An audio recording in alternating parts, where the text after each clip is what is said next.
घरी डोसा बनवायचा म्हटलं की एकच टेन्शन असतं, तव्याला चिकटतं, नीट पसरत नाही आणि कुरकुरीत असं बनून तयार होत नाही आणि सगळ्यात मोठं म्हणजे पीठ आंबवण्याची प्रोसेस. पण आज आपण ते काही न करता झटपट बाहेरसारखे क्रिस्पी डोसे बनवणार आहोत. सोबत चविष्ट बटाट्याची भाजी आणि चटणी पण करून दाखवणार आहे आणि डोसा बनवताना काही युजफुल टिप्स पण सांगणार आहे. कारण बटाट्याची भाजी आणि चटणी जर एकदम भारी झाली ना, तर डोसे 3-4 कधी संपतात ते कळतच नाही आणि हे जे डोसे आहेत ना, झटपट होणार आहेत.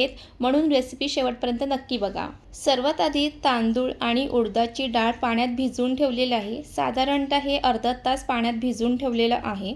तुमच्याकडे वेळ असेल तर तुम्ही जास्त वेळसुद्धा ठेवू शकतात, पण आज मी झटपट असे करून दाखवणार आहे.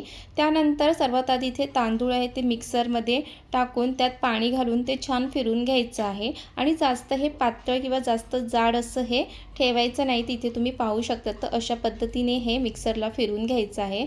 आणि त्यानंतर हे जे बॅटर आहे ते एका पातेल्यामध्ये काढून घेणार आहे आणि बाकीचे पण तांदूळ आहेत ते अशाच पद्धतीने मिक्सरला फिरवून घेणार आहे. आणि इथे हे तांदूळ आहेत ते मिक्सरला फिरवून झालेले आहे आणि तुम्ही इथे पाहू शकता की किती जाड आणि पातळ असलं पाहिजे.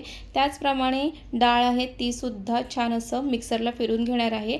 तांदूळ आणि डाळ मिक्सरला फिरून घेत असताना एक महत्त्वाची टिप्स की ते कुठेही त्याचे तुकडे किंवा त्याचे दाणे राहिले नाही पाहिजे. तर एकदम असं बारीक असं ते वाटून घ्यायचं आहे आणि ते हे बॅटर आपलं बनवून तयार झालेले आहे. आता ते एका साईडला ठेवून घेऊया.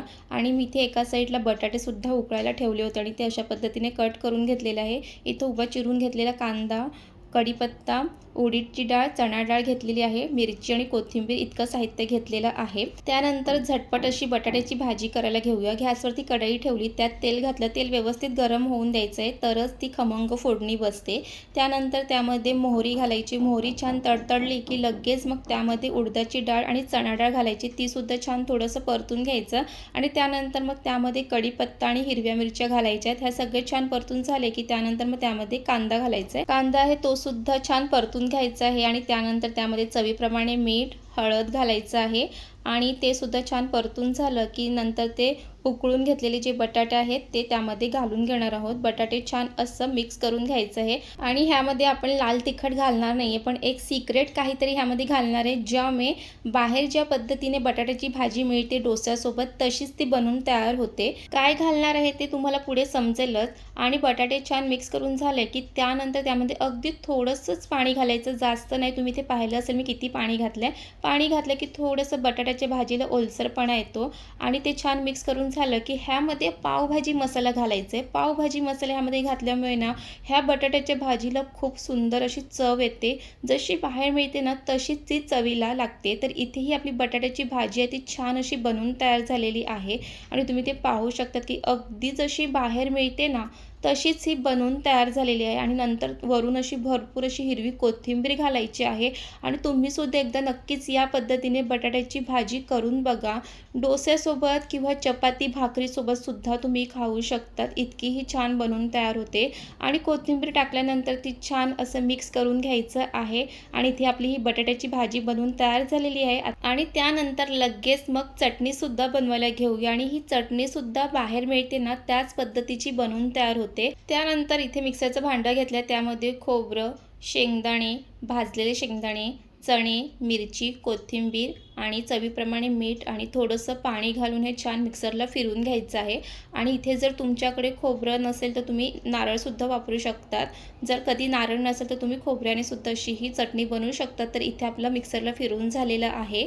थोडंसं पाणी घालून ते छान बारीक असं फिरवून घ्यायचं आहे आणि इथे आपली ही नारळाची चटणी बनवून तयार झालेली नाही आहे. तर कारण अजून ह्याला पण एक अशी खमंग फोडणीसुद्धा देणार आहे, ज्यामुळे ती अगदी बाहेरसारखी मिळते त्याच पद्धतीची चवीला लागणार आहे. तर इथे मी छोटंसं पातेलं ठेवून घेतलं, त्यात तेल घातलं. तेल व्यवस्थित गरम होऊन द्यायचं आहे आणि त्यानंतर त्यामध्ये मोहरी घालायची आणि मोहरी छान तडतडून द्यायची आहे आणि त्यासोबतच त्यामध्ये कढीपत्ता घातल्याने कढीपत्त्याचं थोडासा रंग बदलला की त्यानंतर मग जी मिक्सरला फिरून घेतलेली चटणी आहे ना ती त्यामध्ये घालायची आहे आणि चटणी घातल्यानंतर ती खमंग फोडणीमध्ये चटणी छान मिक्स करून घ्यायची आहे. आणि खरंच सांगते इतकं चटणीचा सुगंध येत आहे, पूर्ण घरामध्ये त्याचा सुगंध पसरला आहे. आणि त्यानंतर मग त्यामध्ये अगदी थोडंसं पाणी घालायचं आहे. चटणी जास्त जाड जाड किंवा पातळ करायची नाही आहे, तर मीडियमच ठेवायची आहे. तर इथे आपली ही चटणीसुद्धा बनवून तयार झालेली आहे आणि तुम्ही अशी चटणीला खमंग फोडणी दिली ना की त्याला चव ही बाहेरच्या चटणीसारखीच येते.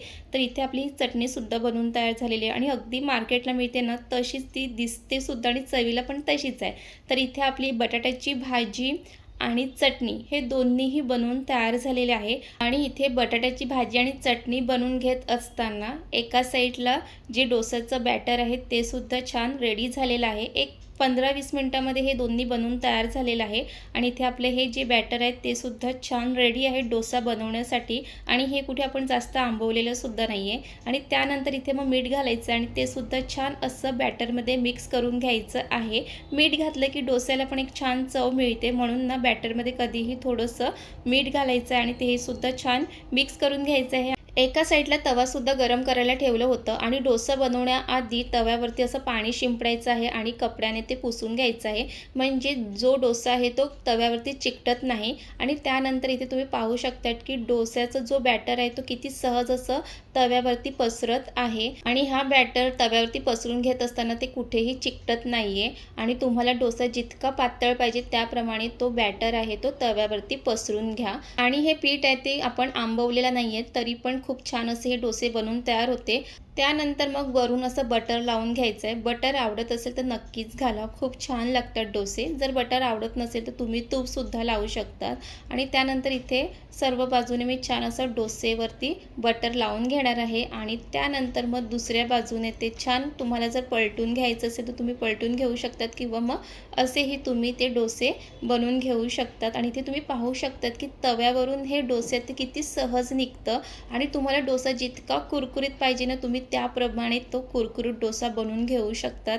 आणि दुसऱ्या बाजूने पण 1 मिनिट डोसा छान ठेवून घ्यायचा आहे आणि दुसऱ्या बाजूने पण इथे मी बटर लावून घेणार आहे आणि दोन्ही बाजूने हा डोसा आहे तो छान असं कुरकुरीत झालेला आहे आणि खूप छान असं बनवून तयार झालेला आहे. आणि इथे मग मस्त असं फोल्ड करून घेणार आहे आणि इथे आपला झटपट असा हा डोसा बनवून तयार झालेला आहे. आणि हा डोसा बनवताना ते कुठेही चिकटलं नाही आहे, डोसा बनवताना ते तुटलेलं सुद्धा नाही आहे. आणि आता बाकीचे सुद्धा डोसे मी अशाच पद्धतीने बनवून घेणार आहे.